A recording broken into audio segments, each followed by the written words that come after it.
Praise the Lord. இன்றைக்கான வசனம், கர்த்தர் யோசபாத்தோடு இருந்தார். அவன் பாகால்களைத் தேடாமல் தன் தகப்பனாகிய தாவீது முன் நாட்களில் நடந்த வழிகளில் நடந்து. இந்த வசனத்தில் ஆண்டவர் சொல்கிற விஷயம், பாகால்களை தேடாமல். பாகால்களை தேடாததுனால யோசபாத்தோட கர்த்தர் இருந்தார். அது என்ன பாகால்? எலியா கூட சொல்வார், கர்த்தர் தெய்வமானால் கர்த்தரிடத்திலே வாங்கள், பாகால் தெய்வமானால் பாகால் இடத்திலே போங்கள் அப்படின்னு. பாகால் வழிபாடு. அது என்ன வழிபாடு? அது முதலாவது என்ன அப்படின்னா, ஒரு அந்நிய தெய்வத்தின் வழிபாடு, அந்நிய தெய்வத்தின் ஆராதனை, அந்நிய தேவர்கள். வேதத்தில் அப்படிதான் குறிப்பிடப்பட்டிருக்கு. அந்நிய தேவர்கள், அந்நிய தேவர்களை தொழுது கொள்கிறது, ஆராதிக்கிறது. ஏன்னா நிறைய அந்நிய தேவர்கள் வேதாகமத்தில் நம்ம பார்க்க முடியும். ஜியூஸ் தேவன், ரிம்மோன், தம்பூஸ், அஸ்தரோத், பாகால், இப்படி நிறைய அந்நிய தேவர்களை இஸ்ரவேலர்கள் வணங்கினாங்க. அது பாகால் வழிபாடு. அடுத்தபடியாக வார்ப்பிக்கப்பட்ட விக்கிரகங்களை வணங்கினாங்க. பொன் கன்று குட்டி செய்து அதை வணங்கினாங்க. வார்ப்பிக்கப்பட்ட விக்கிரகம் ஒன்றும் தானாய் உண்டானதல்ல. அது தானா உருவாகலை. ஒரு மனிதனால் அது உருவாக்கப்பட்டுச்சு, மனிதனால் வடிவமைக்கப்பட்டுச்சு. அப்போ இந்த உலகத்தில் இருக்கிற எந்த ஒரு விக்கிரகமாக இருந்தாலும் அது மனிதனால் உண்டானது, அது கடவுளால் உண்டானதல்ல. அது வார்ப்பிக்கப்பட்டது. அது கிறிஸ்தவர்கள் வணங்குகிறதாகவும் இருக்கலாம், மற்றவர்கள் வணங்குகிறதாகவும் இருக்கலாம். அது மனிதனால் உண்டாக்கப்பட்டது. அது ஒரு விக்கிரகம். அது வேற ஒரு விஷயத்தையும் அதால் செய்ய முடியாது. அதை போய் என்ன பண்ணுறாங்க, இவங்க வணங்குறாங்க, இஸ்ரவேலர்கள் வணங்குறாங்க. இதெல்லாம் பாகால் வழிபாடு. இன்னொன்று, கர்த்தருடைய பிள்ளைகளை தான் திருமணம் பண்ணணும். விசுவாசி அவிசுவாசியோட பிணையக்கூடாதுன்னு ஆண்டவர் சொல்லியிருக்கிறார். இப்போ ரட்சிக்கப்பட்ட ஒரு பையனோ ரட்சிக்கப்பட்ட ஒரு பொண்ணோ, ரட்சிக்கப்பட்ட பொண்ணையோ ரட்சிக்கப்பட்ட பையனையோ தான் திருமணம் செய்யணும். அதை விட்டுட்டு ரட்சிக்கப்பட்ட பொண்ணு ரட்சிக்கப்படாத பையனையோ, ரட்சிக்கப்பட்ட பையன் ரட்சிக்கப்படாத பொண்ணையோ திருமணம் செய்யக்கூடாது. அதை வேதம் அனுமதிக்கவில்லை. அப்போது இதில் நாம் கவனமாக இருக்கணும். ஏன்னா வேதத்திலே நாம் பார்க்குறோம், மனுஷகுமாரத்திகள் அதிக சௌந்தரியம் உள்ளவர்கள் என்று எண்ணி தேவபுத்திரர்கள் மனுஷகுமாரத்திகளை திருமணம் பண்ணினாங்க, விவாகம் பண்ணினாங்கன்னு பார்க்குறோம். அப்போது மனுஷகுமாரத்திகள் அப்படிங்கும்போது நாம் புரிந்து கொள்ள வேண்டியது, ரட்சிக்கப்படாதவர்கள், ஆண்டவருடைய பிள்ளைகள் அல்லாதவர்கள், அவர்களுடனே சம்பந்தம் கலக்கக்கூடாது. அதுதான் வேதம் சொல்லுது. இதுவும் ஒரு விதமான பாகால் வழிபாடு. நம்ம நினைக்கலாம், இது என்ன பாகால் வழிபாடு?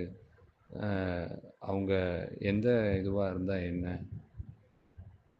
எந்த ஒரு மதமாக இருந்தால் என்ன, ரெண்டு பேருக்கும் பிடிச்சிருக்கு, திருமணம் செய்யலாமே, செய்யக்கூடாது. கர்த்தர் திட்டவட்டமாக சொல்கிறது என்ன அப்படின்னா, கிறிஸ்தவர்களாகவே இருந்தாலும் ஒரு சாஸ்திர சம்பிரதாய சடங்காச்சாரங்களை கடைபிடிக்கிற கிறிஸ்தவர்களோட ஆவிக்குரிய கிறிஸ்தவர்கள் பிணைக்கப்படக்கூடாது. பாரம்பரிய கிறிஸ்தவர்களோட ஆவிக்குரிய கிறிஸ்தவர்கள் பிணைக்கப்படக்கூடாது. மத கிறிஸ்தவர்களோட ஆவிக்குரிய கிறிஸ்தவர்கள் பிணைக்கப்படக்கூடாது. இதுவும் பாகால் வழிபாடே அப்படின்னு ஆண்டவர் சொல்கிறார். அது மட்டும் இல்லை, இன்னைக்கு நாம் பல விஷயங்களை செய்துட்ருக்கோம். இதெல்லாம் சரிதானா அப்படின்றத நம்ம என்னைக்காவது யோசிச்சு பார்த்துருக்குறோமா?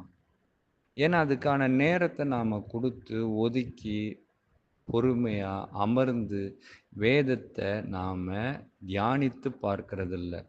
சும்மா மேலோட்டமாக வாசிச்சுட்டு போயிடுறோம். அதனால நாம் அதனுடைய ஆழத்தை அறியாமல் இருக்கிறோம். இன்றைக்கு இந்த நாளில் இந்த வசனத்தின் மூலமாக ஆண்டவர் சொல்கிற விஷயம், வேதத்தை நல்லா ஆழ்ந்து தியானித்து பாருங்க.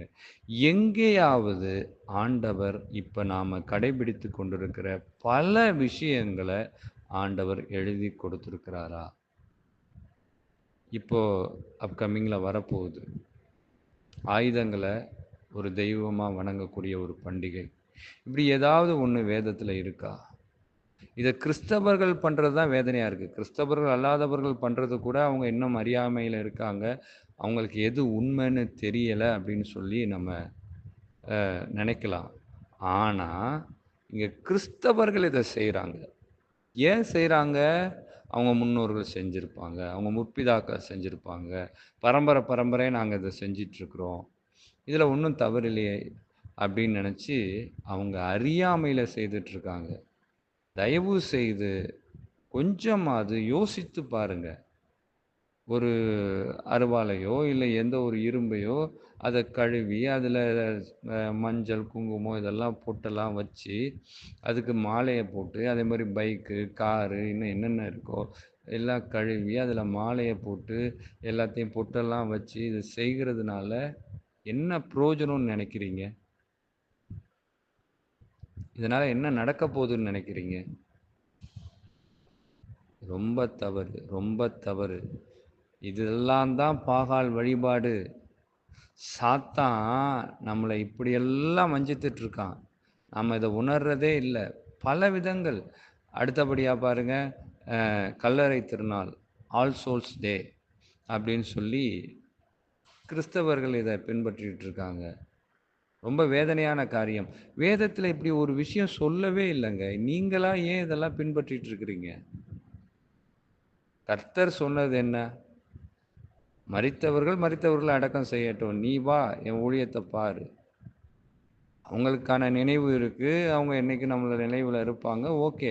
அதே நேரத்தில் அவங்க மரித்துட்டாங்க, கடந்து போயிட்டீங்க, அடக்கம் பண்ணிட்டீங்க, முடிஞ்சு போச்சு. அதோட அந்த கடமை முடிந்தது. அவங்க கர்த்தருக்குள்ளே மரிச்சிருந்தா ஒன்று பரதேசிக்கு போயிருப்பாங்க, கர்த்தருக்குள்ளே மரிக்கலை அப்படின்னா அவங்க பாதாளத்துக்கு போயிருப்பாங்க. இவ்வளோதான். அதோடு அவங்களுடைய இது முடிஞ்சிருச்சு. ஞாபகம் இருக்கும், அவங்களுடைய நினைவுகள் இருக்கும், அதெல்லாம் இருக்கத்தான் செய்யும். ஆனால் அதே நேரத்தில் அதை நம்ம ஒரு இது பண்ணி ஒரு அவங்க ஃபோட்டோவை நம்ம வச்சுக்கணும் ஞாபகத்துக்காக, ஓகே. ஆனால் அந்த ஃபோட்டோவை நம்ம வணங்கக்கூடாது. அந்த ஃபோட்டோவில் போய் மாலையை போட்டுட்டு நினைவு தினம்னு சொல்லிட்டு அதை வணங்கிக்கிட்டு அவங்கள்ட்ட போய் எப்படி ரோமன் கத்தோலிக்கில் உள்ளவங்க மரியாள்கிட்ட போய் வேண்டுதல் செய்கிறாங்களோ, எனக்காக வேண்டிக்குங்க அப்படின்னு, அந்த மாதிரி அவங்கள்ட்ட போய் வேண்டுறது, இதெல்லாம் ரொம்ப தவறான காரியம். வேதம் இதை போதிக்கவே இல்லை. இதெல்லாம் சாத்தான் வஞ்சகமாக நுழைச்சி வச்சிருக்கிறான் இப்படிப்பட்ட பாகால் வழிபாட்டுகளை. இதெல்லாம் பாகால் வழிபாடு, இதெல்லாம் ஒரு விக்கிரகம். இதையே நாம் உணர மாட்டேங்கிறோம். இப்படி பல விஷயங்களை இன்னைக்கு கிறிஸ்தவர்கள் பின்பற்றிட்டு இருக்காங்க. முகூர்த்த காலம்னு சொல்லி முகூர்த்த காலம் ஊனிக்கிட்டு இருக்கிறாங்க. இதெல்லாம் எங்கே சொல்லியிருக்கு வேதத்தில்? அதை ஊனி அதில் சந்தனம் குங்குமம் இன்னும் என்னென்னத்தையோ கட்டி அதை பண்ணி இதை பண்ணி ரொம்ப கொடுமைங்க, ரொம்ப வேதனைங்க. அதனால தான் இன்னைக்கு சத்தியத்தை பேசுகிறவர்களை பாரம்பரிய கிறிஸ்தவர்களால் ஏற்றுக்கொள்ள முடியலை, மத கிறிஸ்தவர்களால் ஏற்றுக்கொள்ள முடியலை, சாஸ்திர சம்பிரதாய சடங்காச்சாரங்களை பின்பற்றுகிற கிறிஸ்தவர்களால் ஏற்றுக்கொள்ள முடியலை. ஏன்னா அதில் அவங்க ஊறி போயிருக்கிறாங்க. சாத்தான் அவங்கள வஞ்சித்து ஒரு கண்ணிக்குள்ளே அகப்படுத்தி வைத்திருக்கிறான். அதை ஒரு காலம் அவங்க அறியாமல் இருக்கிறாங்க. தயவு செய்து புரிந்து கொள்ளுங்க. தயவு செய்து வேதத்தை நல்லா ஆழ்ந்து தியானிங்க. புரியலையா கர்த்தரிடத்துல கேளுங்க. அப்படியும் தெரியலையா நல்ல சத்தியத்தை பேசுகிறவங்க, தேவ ஊழியக்காரங்க, நல்ல தேவ பிள்ளைங்களிடத்துல கேளுங்க. கேட்டு அறிந்து கொள்ளுங்க. அதை விட்டுட்டு நீங்களா ஒரு விஷயத்தை செய்யாதீங்க. எங்கள் முற்பிதாக்கள் செய்தாங்க, நாங்கள் பரம்பரையாக பின்பற்றி வந்தோம், இல்லை, இதெல்லாம் பாகால் வழிபாடு. இன்னும் என்னென்னமோ இருக்குங்க. அதெல்லாம் பேசணுன்னா நேரம் பத்தாது. அவ்வளோ விஷயம் இருக்குது. இவ்வளோ விஷயத்த இன்னைக்கு கிறிஸ்தவர்கள் அறிந்தோ அறியாமலோ பின்பற்றி கொண்டிருக்கிறாங்க. இதெல்லாம் பாகால் பேயோர் வழிபாடு, இதெல்லாம் தோப்பு விக்கிரகம், இதெல்லாம் விட்டு ஒழிக்கணும். முதலாவது இதெல்லாம் விட்டு ஒழிக்கணும், இதெல்லாம் விட்டு ஒழிக்கணும். ஆனால் யோசபாத் இதெல்லாம் செய்யலை. யோசபாத் வாழுகிற காலகட்டங்களில் இதெல்லாம் இருந்துச்சு தான்.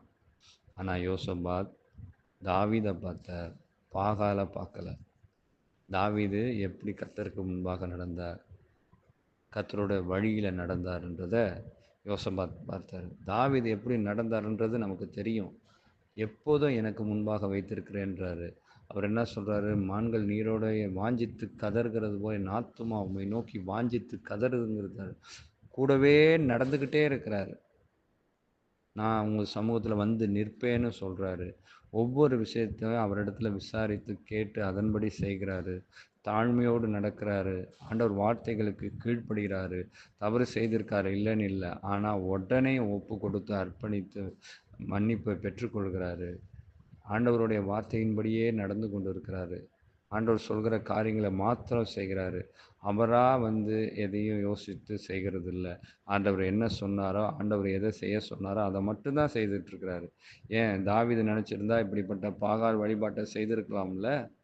தாவீது ஒரு ராஜா, தாவீது செய்திருக்காமல. தாவீது காலத்தில் இதெல்லாம் நடந்துக்கிட்டு தானே இருந்துச்சு. ஆனால் தாவீது கர்த்தரை நோக்கி மாத்திரம் பார்த்தார். அதை போலத்தான் யோசபாத்தும் கர்த்தரை நோக்கி பார்த்தார். இந்த கர்த்தரை நோக்கி பார்க்கறதுனால தான் யோசபாத்தோட கர்த்தர் கூட இருக்கிறார். அப்போ நாம் முதலாவது விளக்க வேண்டியது, நாம் அறிந்தோ தெரிந்தோ தெரியாமலோ நாம் பாகால் வழிபாட்டிலே இருந்தோமானால் அதை நம்மை விட்டு விலக்குவோம், நம்மை விட்டு அகற்றுவோம். அது ஒரு நாளும் நமக்கு நன்மையை கொண்டு வராது, தீமையை மாத்திரமே கொண்டு வரும், நமக்கு அழிவை மாத்திரமே கொண்டு வரும். காதுள்ளவர்கள் கேட்க கடவர்கள். ஆமென்.